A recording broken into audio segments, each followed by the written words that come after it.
The United States strategy going into the war was very simple: decapitation, which means you knock out the leadership, and then everyone else, because they love democracy, they love freedom, they love human rights, they love OnlyFans, whatever, okay? They rebel, and then you have a democracy, okay? That was literally the plan going into the war. Didn't work out. The Iranians are much more resilient. The Iranians have countermeasures against the strategy, including closing off the Strait of Hormuz. And now you have a huge problem because 20% of the world's oil passes through the Strait of Hormuz, primarily going to East Asia. So this creates a bottleneck in your entire global economy, right? This disrupts the model that I previously presented. But not only that, but as this war is progressing, the Houthis have been brought into the war. Okay? The Houthis are a huge problem because they control another strait called the Bab el-Mandeb Strait, okay? And this screws Saudi Arabia, all right? Hezbollah and Israel are at war.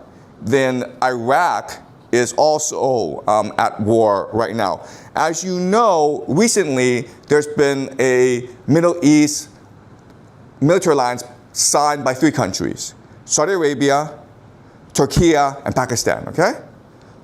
This is Turkey right here, and this is Pakistan. All right, so what I think is going to happen is Saudi Arabia sees the Houthis as an existential threat, and they will move against Houthis. They'll probably be backed by Israel. Israel has military bases over here, okay? So they've surrounded the Houthis. The problem is with this system, the Iranians have figured out that if you have 4 points of attack, okay, including Hezbollah, which can attack the Suez Canal, the Houthis, which can block the Bab and Mandeb Strait, and then the Strait of Hormuz, what you've done is you've choked off the entire Middle East, okay? And also, like, you know, the GC is saying, like, we'll just build pipelines. You know? That's retarded, okay? Because like if the drones can attack ships, they can probably attack pipelines as well. It's probably easier for them to attack pipelines because they're so huge, right? So the GC is completely screwed, but it also shows you that because they're proposing to build pipelines, which cost billions of dollars and years to build, and they're not really a solution, it tells you they don't really know what to do. They're really screwed in this, okay? Now, what's important to also remember is that Russia, regardless of what happens, can always supply Iran from the Caspian Sea. And China, for its Belt and Road Initiative, can supply using railways. And so what's going to happen is that this war has to expand globally, okay?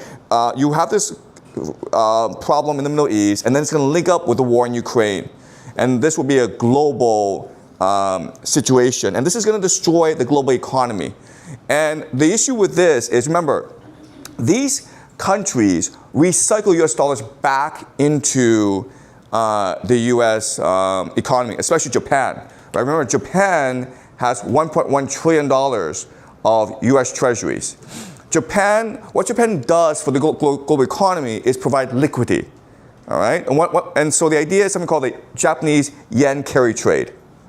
You guys may know what this is, but the idea is, it's really the dumbest thing in the world, where the Japanese banks will lend money to Japanese corporations at 0% interest rate. And the idea is, well, when you do that, you are providing liquidity for the Japanese economy, right? Because deflation is a huge problem in Japan. But the Japanese corporations are like, well, we could do that, but there's a much simpler way to make money, which is we'll go buy US treasuries at 5%, okay? We're borrowing money at 0%. We are getting 5% by buying US treasuries. So we'll take that free 5%. Thank you very much, okay? And so because Japan does this, what it's really doing is providing liquidity for the world, okay? And the liquidity, by the way, is about $4 trillion. The problem with this is, like, Japan gets most of its oil and energy from the Middle East. So if it's not getting its oil and energy, investors are like, maybe I shouldn't put my money in Japanese yen, right? So now the Japanese yen is sinking.